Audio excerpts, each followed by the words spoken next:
શરૂઆત બ્રહ્મસૂત્ર થી કરી છે. જન્માદ્યસ્ય ભાગવતની શરૂઆત એ બ્રહ્મસૂત્ર. સૂત્ર કેને કહેવાય કે થોડાકમાં જે જાજુ સમજી જાય અથવા જાજુ સમજાવવું ન પડે એને સૂત્ર કહેવાય. બહુ મોટી મોટી વાતો હોય જેને સૂત્રમાં કહેવાય એને કહેવાય બ્રહ્મસૂત્ર.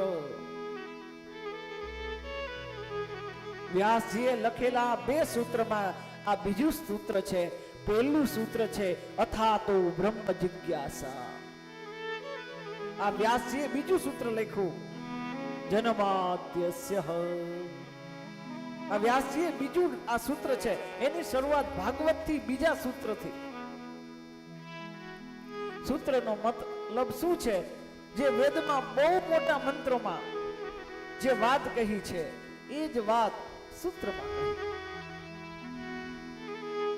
થોડાકમાં અમુક શબ્દમાં થઈ જાય એ વાત સૂત્ર કહે. એટલે આપણે બહુ કહીએ કે આને સૂત્રાત્મક વાત કહેવાય. સૂત્રાત્મક થોડું કહેવાનું હોય, એક સૂત્રમાં બધું આવી જાય.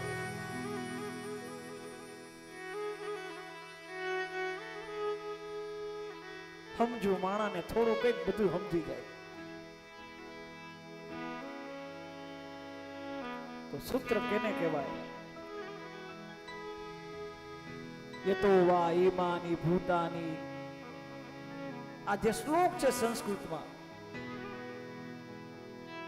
એ શ્લોકને ખાલી સૂત્રમાં કહી દે. મોટી મોટા ગ્રંથોની વાત માત્ર એક વાક્યમાં કહી, એક સૂત્રમાં કહી, એને કહેવાય સૂત્ર. તથા તો બ્રહ્મ જિજ્ઞાસા. પહેલું સૂત્ર છે એ બ્રહ્મ. કોણ બ્રહ્મ? કેવો બ્રહ્મ? ક્યાં રહે છે? શું કરે છે? કોણ છે બ્રહ્મ? ઈશ્વર કોણ છે? આ બધી વાત અથા તો બ્રહ્મ જિજ્ઞાસા આટલામાં કહી દીધું. એના જ જવાબમાં બીજું સૂત્ર ઈશ્વર કોણ?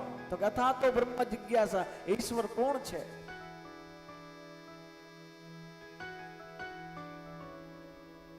અથા તો બ્રહ્મ જિજ્ઞાસા. સૂત્રાત્મક રીતે વાત છે.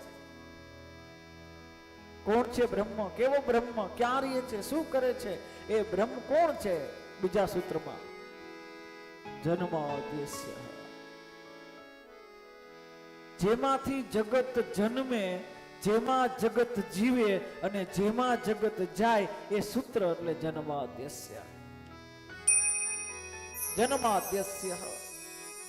પ્રશ્ન હોય કે બ્રહ્મ કોણ છે? પરમેશ્વર કોણ છે? શું કરે છે? એના જવાબમાં બ્રહ્મસૂત્ર જન્માદ્યસ્ય.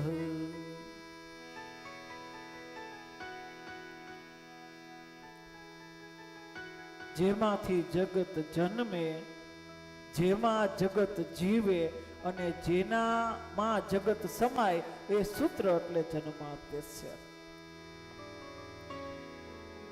આ વેદાંતની વાત છે વાલા. જે વસ્તુ જ્યાંથી નીકળી હોય જ્યાં સુધી ત્યાં ન ભોગે ત્યાં સુધી એને શાંતિ ન મળે. સમજો આ જ સૂત્ર છે જન્માદ્યસ્ય.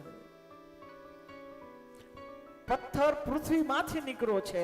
એ પથ્થરને તમે લ્યો અને ઊંચે લગી ઘા કરો તો તમારા બળથી થોડુંક ઉપર તો જશે, એમાં ના નહીં, પણ અંતે તો એ નીચે આવવું જ પડશે, આવવું પડશે, આવવું પડશે. કારણ એ પૃથ્વીનો અંશ છે અને અંશની ગતિ અંશ તરફ હોય ત્યાં લગીને શાંતિ ન મળે, ન મળે, ન મળે, ન મળે. આ સૂત્ર એટલે જન્માદ્યસ્ય. અંશની ગતિ અંશી તરફ હોય. ઈશ્વર અંશ છે ને આપણે બધા અંશી છીએ.